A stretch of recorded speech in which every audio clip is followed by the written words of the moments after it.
work with the Center for an Educated Georgia, who is one of the co-sponsors of this rally. The website is educatedgeorgia.org if you want to visit the site and show your support for school choice sometime after the rally. We welcome you this morning to the state capitol.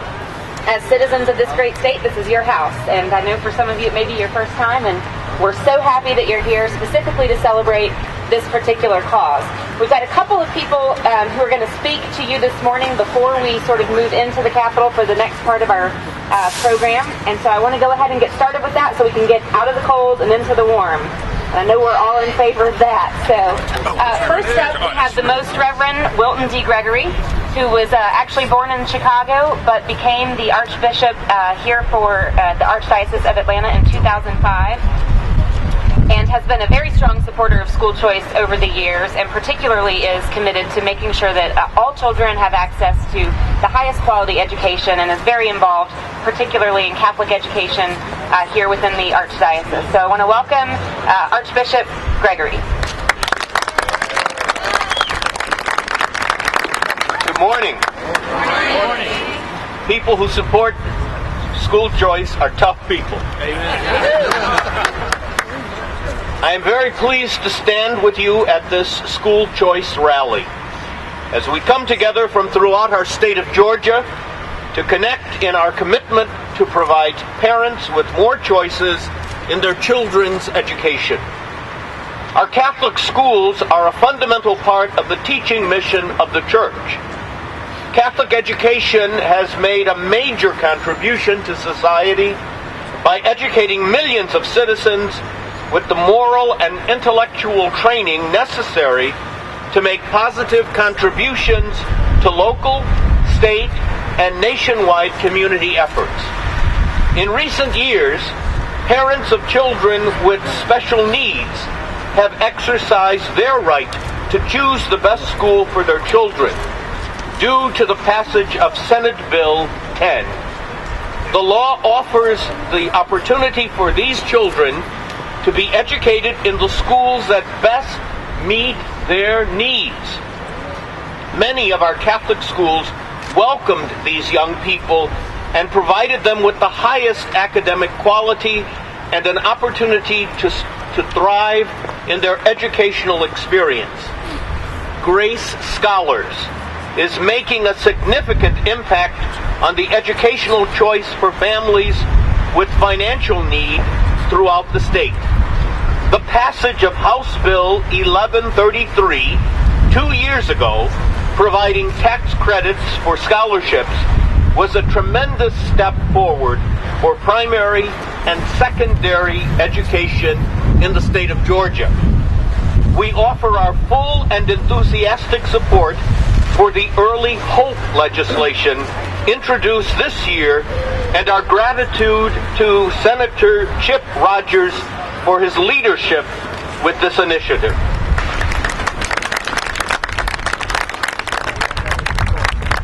The Catholic schools of the Archdiocese of Atlanta look forward to serving more special needs students, foster children, and students from military families when Senate Bill 361 becomes law.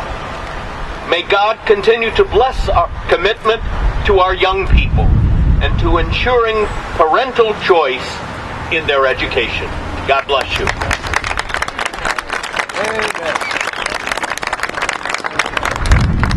And now I want to invite Senator Chip Rogers, who is currently the majority leader in the Senate, who is the author of Senate Bill 361 that you just heard about, Early Hope Scholarship Bill, to speak to you today. EarlyHopeScholarship.org is the website, so I want you to remember that and look it up when you get home. Senator Chip Rogers represents Cobb and Cherokee County in the state of Georgia. He was first elected to the House in 2002 and then to the Senate in 2004, and has been a champion of school choice since then. He was elected as majority leader last year.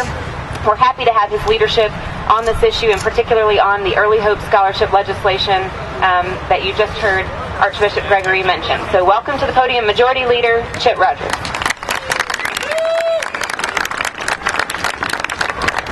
The reason that we're having to stand out here in the cold is because there's a lot of people that understand if you want to fix education in Georgia, you put parents in charge. And so that's why we got to stand out here in this freezing weather.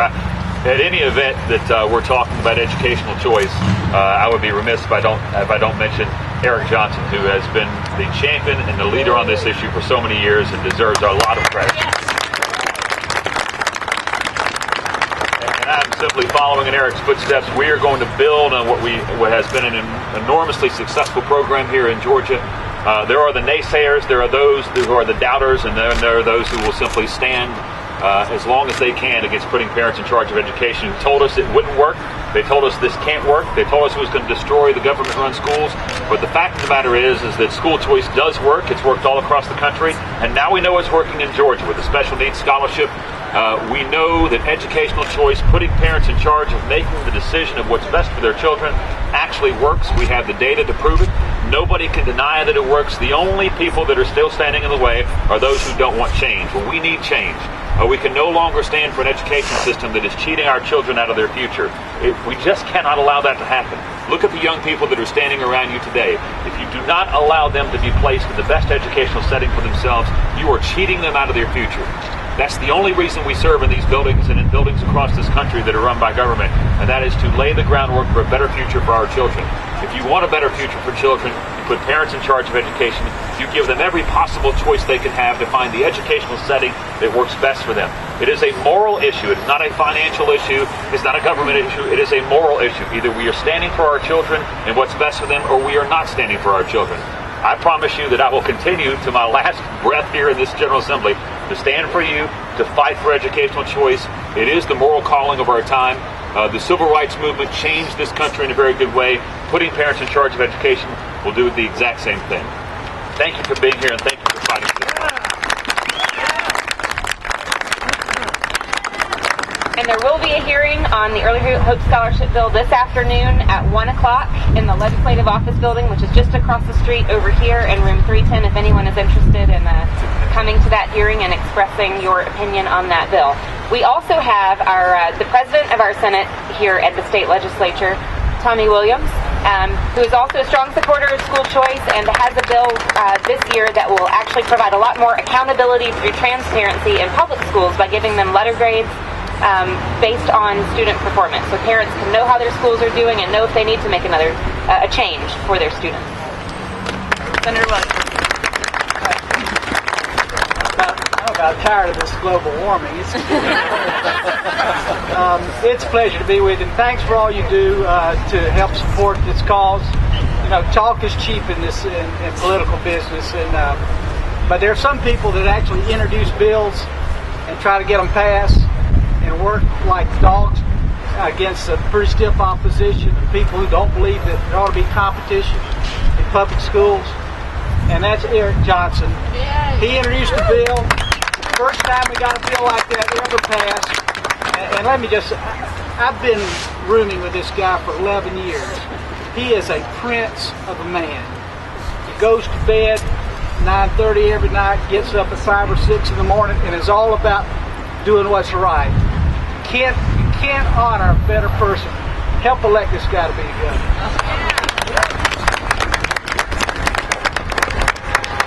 Next up, I want to introduce Rabbi Ilan Feldman, who's rabbi of the Congregation Beth Jacob, the largest Orthodox Jewish congregation in the Southeast. He and his father have actually been serving the Jewish community here in Atlanta for the last 60 years and are friends of school choice and have been for a while helping in these pass these bills and supporting these issues. So, Rabbi Feldman.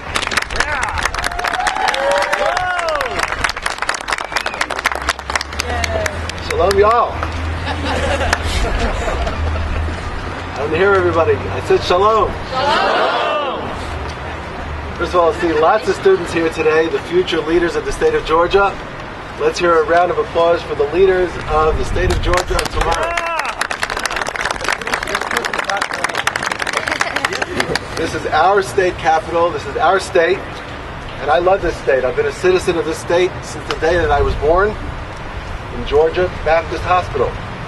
And I was a student in 5th grade in the Hebrew Academy of Atlanta when my class came down here to visit the state capitol in a regular civics class.